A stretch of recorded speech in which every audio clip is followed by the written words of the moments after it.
E aira ki te Māori. Ko te maramatua whā o te tau ka kia ko mahuru, ko te whā o mahuru rāne. Ko te whetu mahuru, te tohu o te marama nei.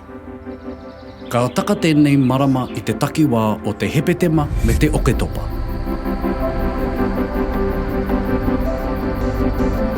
Ko ētai atu ingoa o tēnei marama, ko tapere wai, ko te whā, ko mahuru matawai.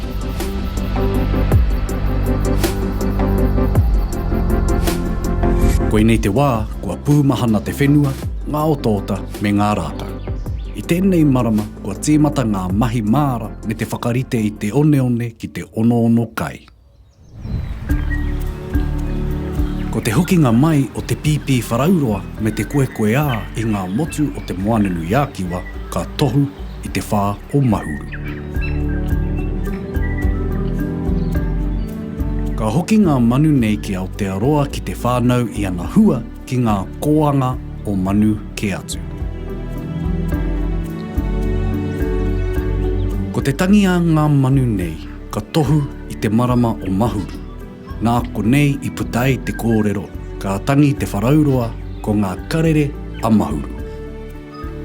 Ki tā te Māori titiro, ko te tangi a ngā manu nei, ka tohu i te iwi, ki te kōkiri i ngā mahi whakarite māra kai, e pai ai te whakatō tipu.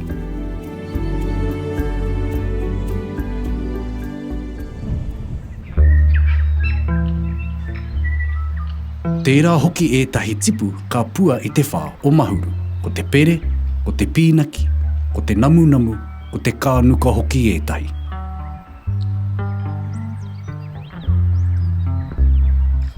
Ko tētahi o ngā tikanga o te marama o mahuru, ko te mata o te tau.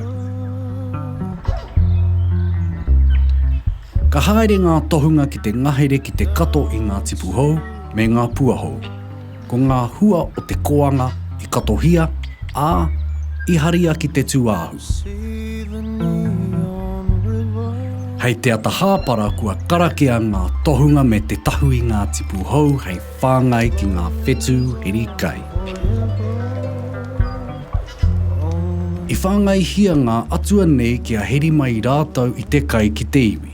O tirā, kia mato te tipu o te kai o te māra, o te ngahere, o te wai hei kai i te raumati. Whangai ohi ki te mato te tau e ro nei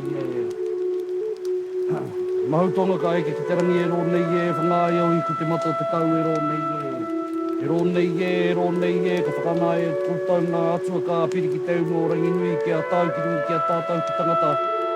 Nā hua o te tau, te aputa ki te whai au, ki te ao māra mahau e hui, tai.